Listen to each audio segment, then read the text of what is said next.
Halo teman-teman, nama aku Andi Nabilasari. Di sini aku mau menjelaskan mengenai sistem auditoris, yang mana sebenarnya sistem ini banyak kemiripannya dengan sistem visual yang juga sudah kalian pelajari. Jadi langsung aja. Yang pertama adalah sebelum kita mengetahui seluk-beluk mengenai auditoris ini, kita harus tahu sebenarnya fungsinya dari sistem auditoris ini apa sih. Nah, fungsinya dia adalah untuk menerima gelombang suara. Di mana apa sih definisi dari gelombang suara itu? Gelombang suara itu adalah adanya pergerakan gelombang dari molekul udara akibat adanya perubahan tekanan udara. Oke, jadi kita bisa ini ya kita bisa highlight bahwa gelombang suara ini adalah pergerakan gelombang dari molekul udara akibat adanya perubahan tekanan udara.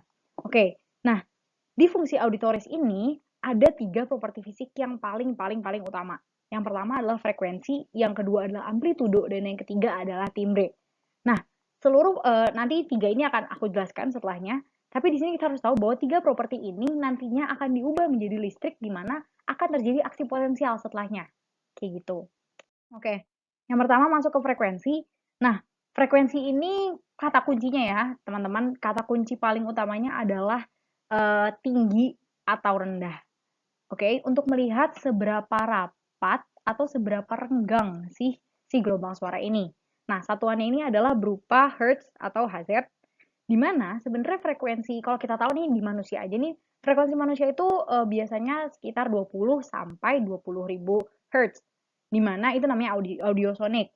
Sebelum 20 hertz sama infrasonik dan setelah 20.000 hertz namanya ultrasonik gitu. Jadi kalau aku bisa ulang bahwa frekuensi ini adalah kata kuncinya mengenai tinggi atau rendahnya nada atau bisa kita bilang sebagai seberapa rapat dan seberapa renggang sih nada si nada ini gitu kan. Bisa kita lihat ya. Kan kalau misalkan yang si frekuensi tinggi kan tuh rapat banget kan, sedangkan kalau frekuensi rendah dia renggang. Lanjut ke amplitudo. Amplitudo ini dia satuannya desibel. Di mana amplitudo ini kata kuncinya adalah seberapa kuat atau seberapa lemah si tekanan suara atau sound pressure. Seberapa kuat atau seberapa lemah ya.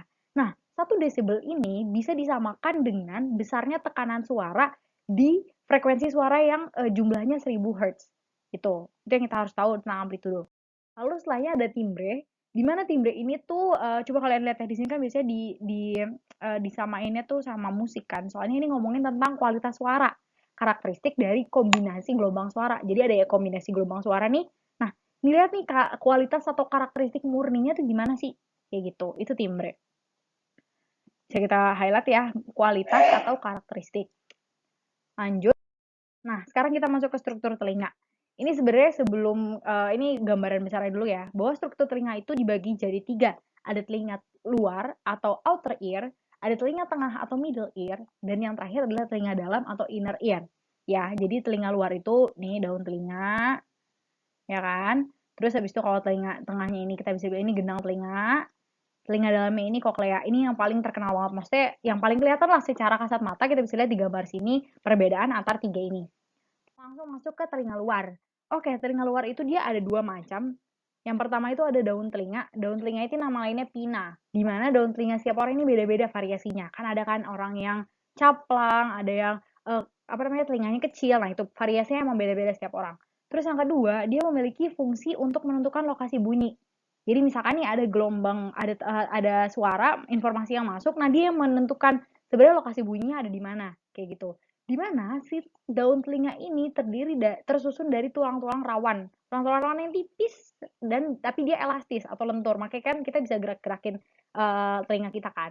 Terus yang kedua, masuk nih langsung ke saluran telinga yang eksternal. Oke, saluran telinga eksternal atau external ear canal di mana dia berfungsi, wah ini salah nih, ini nggak usah pakai ini ya. Dia memproduksi cairan telinga atau earwax untuk melawan bakteri dan benda asing. Nah, apa sih bukti konkret dari adanya cairan telinga ini? Misalkan kalian lagi ngorek kuping, itu kan ketahuan banget kan ada kayak cairan-cairan yang warna kuning dan segala macam. Nah, itu adalah pemproduksian dari si saluran telinga eksternal ini. Lalu masuk ke telinga tengah. Telinga tengah ini dia ada dua juga, tapi sebenarnya ada tiga sih, cuman nggak terlalu kelihatan nih kalau yang ketiga. Jadi yang pertama tuh ada gendang telinga atau membran timpani. Ini yang biasa dari SD kali ya, kita sering banget ngomongin tentang gendang telinga, tulang-tulang kayak gitu. Nah, gendang telinga ini bisa kalian lihat kan yang gerak-gerak. Nah, ya ini namanya gendang telinga. Dimana ini adalah bagian yang paling sensitif. Maksudnya kalau misalkan kalian suka denger tiba-tiba kayak dengung atau apa, nah itu tuh e, bergetar gitu loh, kena di bagian gendang telinganya. Nah, si gendang telinga ini bergetar pada frekuensi yang bersamaan dengan gelombang suara yang membenturnya. Makanya tadi misalkan ada gelombang suara yang masuk, ya kan, masuk lewat daun telinga, masuk ke saluran eksternal, maka saat dia berbentur dengan gendang telinga, maka si gendang telinga ini akan bergetar gitu, sesuai dengan frekuensi yang gelombang suara itu masuk.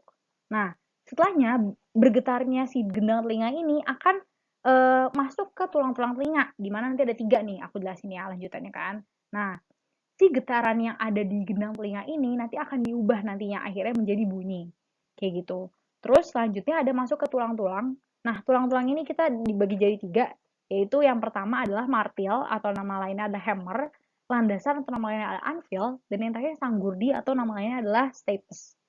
Oke. Nah, ketiga tulang ini kan kelihatan ya, maksudnya tulang-tulang ini nih, tulang-tulang ini tuh semuanya berhubungan satu sama lain dengan adanya sendi yang bergerak. Jadi kayak memang ada sendi yang menghubungkan pergerakan mereka semua gitu loh.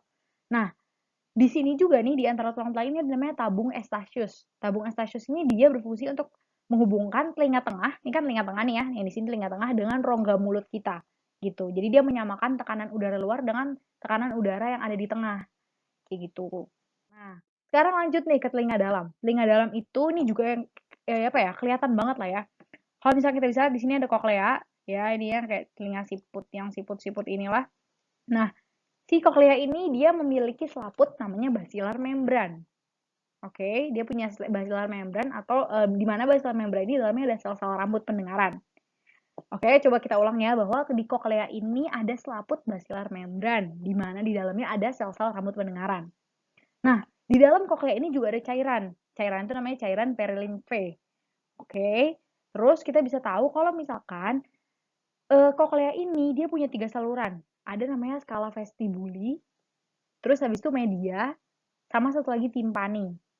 Nah, saluran-saluran ini dia itu kalau saluran yang vestibuli dia nanti berhubungan sama oval window atau jendela oval nih yang ada di sini.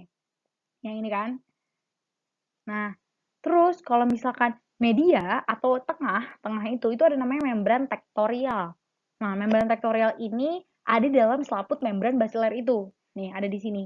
Kan di dalam koklea ada memiliki selaput basilar membran kan. Nah, di dalam itu ada membran tektorial dan yang terakhir adalah timpani. Terus, sorry tadi aku jelasin dari koklea, harusnya dari jendela oval ya. Cuman nggak oval ya. Nah, jendela oval itu atau oval window, dia fungsinya adalah menerima getaran dari tulang sanggurdi atau stapes yang tadi kita udah ngomongin di uh, sini nih. Di telinga tengah kan tadi kita bilang kalau misalkan ada tulang sanggurdi kan. Nah, jendela oval ini adalah yang menerima getaran itu dari tulang sanggurdi. Nah, jendela oval ini dia tuh terhubung, bentuknya kayak rantai. Nah, dia terhubung ini oleh 3 tulang pendengaran yang tadi. Jadi oleh stapes, hammer, sama apa tadi namanya, infel itu dia semuanya terhubung dan bentuknya itu kayak rantai. Di mana terus kita bisa tahu juga kalau jendela oval ini adalah terdiri dari membran yang tipis banget. Dan dia, si jendela oval ini menjadi pembatas antara telinga tengah dengan telinga dalam. Oh, dari mana sih? Kalau misalkan kita lihat, coba ya. Ini masih ada bagian dari ini ya, bagian dari telinga tengah ini kan ada di gendang telinga nih. Nah, ini gendang telinga, terus ini si jendela ovalnya kan deket banget ya. Nah, dia itu jadi pembatas antara si telinga tengah dengan telinga dalam gitu. Nah, lanjutannya ini nih yang harus kita apa ya, yang dianggap penting lah, bisa juga dianggap penting dari saluran dari anatomi telinga itu.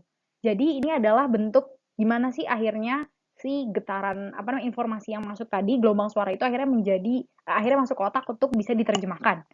Yang pertama, si daun telinga tadi yang di awal banget, dia tuh nerima kan gelombang suara masuk nih. Oke, masuk. Terus setelah masuk, diterima getarannya sama gendang telinga.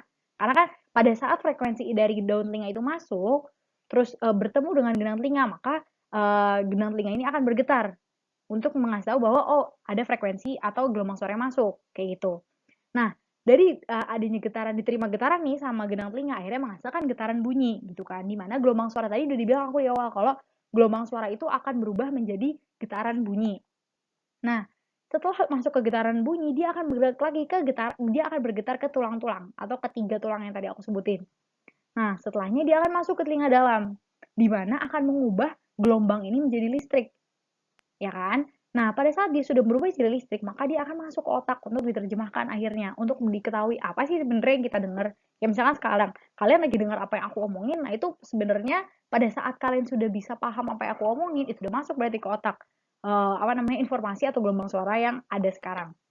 Nah, dan yang penting lagi adalah kita harus tahu bahwa eh, kan tadi kita bilang ya kalau misalkan adanya getaran di ternyata juga ada loh getaran di koklea. Itu namanya getaran cairan cairan di koklea. Di mana itu adanya tempat menempelnya saraf rambut itu bergerak. Jadi maksudnya adalah hmm, eh jadi ada pergetaran pada cairan di dalam koklea. Jadi ada pergetaran kan nih. Jadi di dalam koklea juga ada pergetaran cairan. Nah, itu akan mengakibatkan bergeraknya dan terangsangnya sel-sel rambut atau si basilar membran. Ya kan? Di mana sel-sel ini nanti akan merangsang lagi sel saraf pendengaran. Dan saraf yang terangsang itu adalah saraf kranial 8. Kayak gitu. Ngerti nggak? Paham nggak? Aku ulangin ya. Jadi yang pertama itu, jadi sebenarnya gini, kan ada pergetaran nih. Ternyata ada getaran loh, ada pergetaran cairan di koklea. Di mana pergetaran ini nanti akan mengakibatkan terangsangnya sel rambut di basilar membran kan. Soalnya kan basilar membran kan tempat menempelnya saraf rambut. Nah, terus setelahnya pada saat ada pergetaran adanya bergeraknya si sel rambut ini, si sel-sel ini nanti akan merangsang juga sel saraf pendengaran kita bagian saraf kranial ke-8. Nah, pada saat sel rambut ini menerima getaran yang signifikan dari koklea, maka akan terjadi aksi potensial. Kayak gitu. Nah, terus ternyata ada juga namanya organ korti di selaput basilaris kita. Nah, organ korti ini dia tuh memiliki silia yang dia bersentuhan dengan tektorial membran. Yang aku bilang tadi yang ada di telinga dalam. Kayak gitu. Terus habis itu sekarang kita masuk. Nah, kenapa sih aku ngomongin tentang persepsi tinggi nada nih, tentang yang tinggi nada kan harusnya di awal kan, ngomongin tentang tinggi rendah nada kan frekuensi. Tapi kenapa sih aku taruh di sini? Karena ini ada hubungannya dengan anatomi telinga yang sebelumnya sudah aku jelaskan. Kayak gitu. Nah, sebenarnya ada tiga ya. Ada tiga macam teori yang menjelaskan tentang persepsi tinggi nada. Ada place theory, frekuensi teori, sama mix teori. Tapi mix teori ini gak ada nama ajak ya, maksudnya kayak mix teori gitu enggak. Jadi place theory ini adalah yang bilang bahwa selaput basilaris kita bereaksi terhadap frekuensi suara tertentu. Oke, ini kita harus tahu dulu nih di awal-awal, ini kayak apa ya, awalannya, kita harus tahu bahwa selaput basilaris kita bereaksi terhadap frekuensi suara tertentu, ya kan? Di mana setiap frekuensi hanya menyebabkan reaksi di satu daerah tertentu di basilaris. Jadi misalkan ya, kan selaput basilaris kita bereaksi nih, oh ada frekuensi suara nih masuk. Nah, si selaput basilaris ini akan bereaksi. Nah, tapi setiap adanya frekuensi yang masuk, itu hanya akan mengaktifkan atau akan memberikan reaksi ke satu daerah tertentu di basilaris. Maksudnya enggak brok semuanya itu langsung terkena gitu, enggak. Nah, maksudnya place theory ini, jadi pada saat ada frekuensi yang masuk ke selaput basilaris, maka sudah ada loh tempatnya masing-masing gitu loh, di mana daerah mana sini yang akan bereaksi terhadap adanya frekuensi itu gitu. Nah, otak bertugas untuk menentukan frekuensi yang didengar sesuai dengan bagian neuron yang aktif di otak gitu. Nah, kita juga bisa bilang kalau misalkan semakin dekat dengan jendela oval, ya kan di jendela oval tau lah ya, dia frekuensi semakin tinggi kayak gitu. Jadi kayak semakin dekat dengan jendela oval, maka frekuensi yang hadir itu adalah semakin tinggi. Nah, kalau misalkan place theory ini dia tuh fokusnya pada frekuensi yang tinggi. Oke. Okay? Sedangkan kalau misalkan frekuensi teori dia fokus kepada frekuensi yang rendah. Nah, eh, frekuensi teori ini kan tadi kita bilang kalau misalkan di selaput basilaris itu bereaksi terhadap frekuensi suara tertentu. Kalau di frekuensi teori, selaput basilaris bergetar selaras dengan gelombang suara gitu. Jadi selaput basilaris itu akan bergetar dengan adanya gelombang suara. Jadi pada saat ada gelombang suara, maka selaput basilaris juga akan bergetar kayak gitu. Nah, akhirnya tadi menyebabkan aksi potensial di akson saraf auditoris kita. Pada saat suaranya itu signifikan, pada saat getarannya itu signifikan, maka akan terjadilah aksi potensial. Nah, kecepatan aksi potensial yang ada itu sama dengan frekuensi, jumlahnya sama dengan frekuensi yang kita dengar. Jadi kayak misalkan ada 50 potensial aksi per detik untuk gelombang, pasti 50 potensial aksi per detik itu untuk gelombang suara yang frekuensinya 50 Hz. Oke, jadi kecepatan aksi potensial sama dengan frekuensi yang terdengar. Nah, makanya kalau misalkan di frekuensi teori ini dia fokusnya pada frekuensi-frekuensi yang rendah. Oke, sekarang masuk ke persepsi tinggi nada atau pitch perception yang mixed teori. Kan tadi kalau misalkan yang rendah dia fokusnya ke frekuensi teori kan frekuensi-frekuensi yang rendah, sedangkan kalau yang tinggi dia pakai place teori. Nah, mixed teori ini dia berusaha menggabungkan untuk place teori dan frekuensi teori yang tadi. Nah, dia membagi teorinya ini berdasarkan tinggi-tinggi frekuensinya. Kalau misalkan dia rendah berarti dia pakai frekuensi teori, kalau misalkan dia tinggi berarti dia pakai place teori gitu. Sedangkan kalau misalkan sedang, dia sifatnya itu mekanismenya kayak Pauli principle yang pernah kalian pelajarin juga kan. Jadi maksudnya sebenarnya bisa aja apa namanya tuh kita tuh melakukan aksi potensial sekali aksi potensial tuh jumlahnya 4000 Hz itu bisa gitu. Walaupun sebenarnya itu tuh nggak mungkin bisa terjadi kayak gitu. Sekarang masuk ke ketidakmampuan kita dalam mempersepsi nada. Yang pertama ada tuli nada atau amusia. Tuli nada ini bukan tuli total ya teman-teman, bukan tuli yang kayak kita benar-benar nggak bisa dengar apa-apa gitu, enggak. Nah, tuli nada ini dia tuh hanya tidak bisa mendeteksi perubahan kecil yang ada di frekuensi. Makanya contoh konkretnya adalah kita tidak bisa mengenali melodi atau nada dengan baik. Misalkan ya ada lagu, terus ada perubahan nada di sana, nah kita tuh nggak ngeh. Karena sebenarnya kita susah untuk bisa membedakan adanya perbedaan frekuensi di melodi itu kayak gitu. Makanya bisa dibilang kalau tuli nada atau amusia ini dia bukan tuli total. Terus masuk ke absolute pitch atau perfect pitch. Nah, ini adalah kebalikannya dari si tuli nada atau amusia. Di mana dia sangat mampu mengenali perbedaan frekuensi yang ada sekecil apapun. Nah, makanya dia tuh punya korelasi sama orang-orang yang terlatih di bidang musik. Karena memang biasanya ada kan orang yang terlatih di bidang musik tuh yang sampai emang jago banget bisa ngebedain oh nada ini, oh nada ini. Nah, kayak gitu. Itu yang absolute pitch. Nah, oke ini lanjutan dari yang tadi sebenarnya ini penjelasannya di sini di PPT kalian juga ada. Lihat kan ini kan bentuknya semakin lama makin makin besar kan. Nah, ini kan hertznya juga nih dari 200, 400, 600, 800. Nah, 200, 400, 600, 800 ribu. Nah, yang kecil ini yang apa namanya yang ngurusinnya ini adalah si frekuensi teori. Karena memang frekuensi teori itu fokus pada suara-suara yang rendah kan. Sedangkan kalau misalkan yang besar, nah yang besar ini nih yang 20.000 Hz, 7.000 Hz. Ingat ya kalau misalkan kita tuh bisa dengar dari 200 sampai 20.000 Hz. Nah, dia itu diurusinnya sama yang place theory. Karena memang place theory itu yang mengurusi tentang frekuensi-frekuensi yang tinggi. Kayak gitu.